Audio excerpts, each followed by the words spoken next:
जिस देश का खाया उसी देश के युवाओं तक जहर पहुंचाया, ड्रग्स पहुंचाने वाला गुलजार उर्फ लाऊ गुज्जर जब से पुलिस ने पकड़ा है, उसके बाद एक खुलासे हो रहे हैं। लाऊ गुज्जर का पाकिस्तान के साथ जो कनेक्शन था, उसका भी खुलासा लाऊ गुज्जर ने कर दिया है। करोड़ों रुपए की ड्रग्स जम्मू कश्मीर में लाऊ गुज्जर ने बेच दी।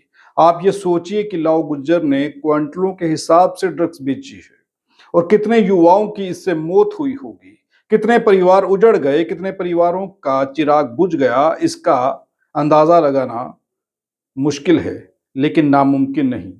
कई युवाओं ने अपनी जान गंवाई, कई जान गंवाने की कगार पर हैं। समा रहते लाऊ गुज्जर को पुलिस ने गिरफ्तार कर लिया। अब लाऊ गुज्जर एक के बाद एक खुलासा कर रहा है। आप ये सोचिए कि लाऊ गुज्जर के नेटवर्क का पर्दाफाश हो चुका है।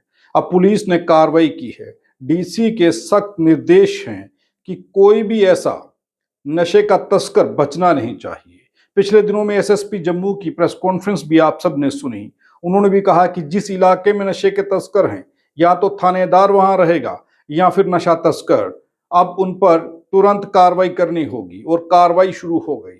आपने ये भी देखा था कि कुछ दिन पहले उपराज्यपाल मनोज सिन्हा ने एक रैली निकाली थी नशे के विरुद्ध।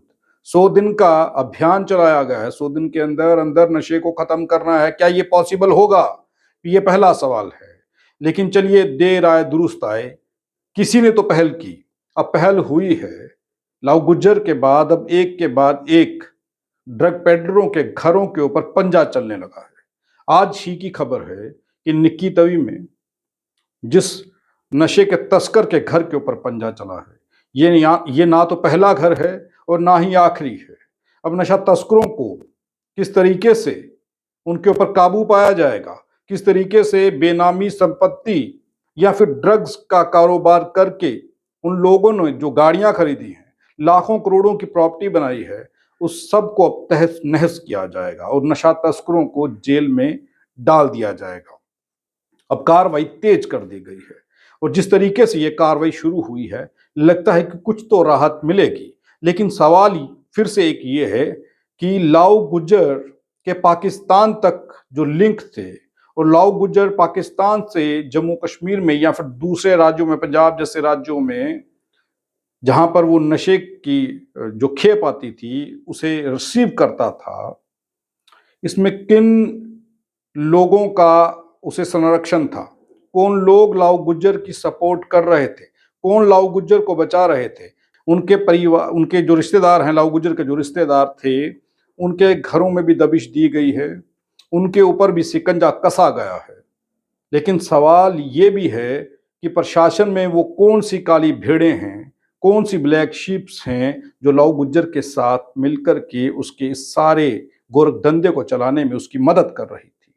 उनको भी उनको भी पहचानने की जरूरत है। अब जिस तरीके से कार्रवाई शुरू हुई है, एलजी मनोज सिन्हा ने जो कार्रवाई के आदेश दिए हैं, उस आदेशों के बाद आप देखिए कि किस तरीके से वो घर टूटने लगे, जो पहले से मेरे ख्याल से उन पुलिस के थाना प्रभारियों या डीएसपी एसपी की नजर में तो थे ही, क्योंकि उनका इलाका था, पल पल की खबर उनके पास होती थी। तो इतनी देर क्यों लगी ये कार्रवाई करने में? ये पहले हो जानी चाहिए थी। जितने युवाओं की, जितने लोगों की नशा सेवन से जान गई है, वो लोग बच सकते थे। मैं फिर से कहूंगा, देर आए दुरुस्त आए। आए तो सही, कार्रवाई तो हुई। अब कार्रवाई होना शुरू हुई है। अब उम्मीद है कि ये कार्रवाई जिस 100 दिन का जो 100 दिन का अभियान शुरू किया गया है, उन 100 दिन में नशे को जड़ से खत्म कर दिया जाएगा। अब लोगों का भी पुलिस को और प्रशासन को भरपूर योगदान मिल रहा है। कई इलाकों में अब ड्रग्स के खिलाफ रैलियां निकाली जा रही हैं। पुलिस प्रशासन और पब्लिक एक प्लेटफॉर्म पर आ गई है। लोग तो चाहते हैं कि उनके इलाकों में ड्रग्स का कारोबार और ड्रग्स का कारोबार करने वाले लोगों का अंत हो, लेकिन उनका अंत करने के लिए या उनका अंत जो है वो तब तक संभव नहीं है जब तक प्रशासन के अंदर बैठे हुए वो काली भेड़ें, ब्लैक शीप्स हैं, तब तक मुश्किल है। अब उम्मीद ये है कि उपराज्यपाल मनोज सिन्हा ने जो निर्देश दिए हैं, डीसी की ओर से जो सख्ती बरती गई है, डीसी जम्मू की ओर से, और पुलिस प्रशासन के आला अधिकारी और पूरा अमला जो है अब नशा तस्करों के खिलाफ कार्रवाई कर रहा है। लगता है कि 100 दिन के अंदर नशा जड़ से खत्म होगा और नशे के तस्कर जेल में होंगे। उनकी जो प्रॉपर्टी है उसे या तो ध्वस्त कर दिया जाएगा या फिर अटैच कर दिया जाएगा।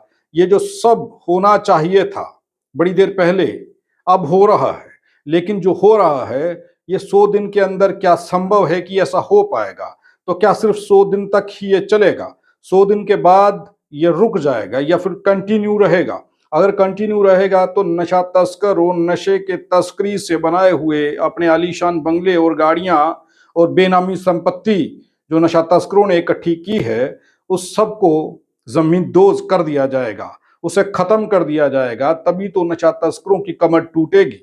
और नशा तस्करों को जेल में डालना या फिर उनके लिए जो भी नए कानूनों के तहत कार्रवाई होगी, अगर वो कार्रवाई ठीक से हुई तो जम्मू नशा मुक्त हो सकता है, जम्मू कश्मीर नशा मुक्त हो सकता है। किसी नशे के तस्कर को, कारोबारी को, नशे का जो कारोबार कर रहा है, उसकी हिम्मत नहीं होगी कि वो ऐसा काम कर पाए जो कार्रवाई अब शुरू हुई है।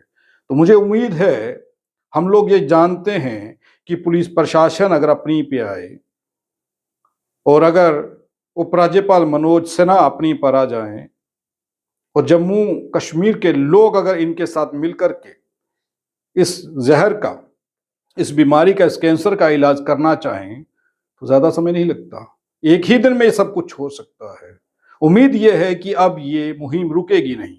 उम्मीद ये है कि ये मुहिम अब लगातार काम करेगी। और काम किस तरीके से करेगी? जिस तरीके से तस्वीरें आज आपने निक्की तवी की देखी, बेलीचराना की, और ऐसे कई और इलाकों की तस्वीरें अब सामने आ रही हैं।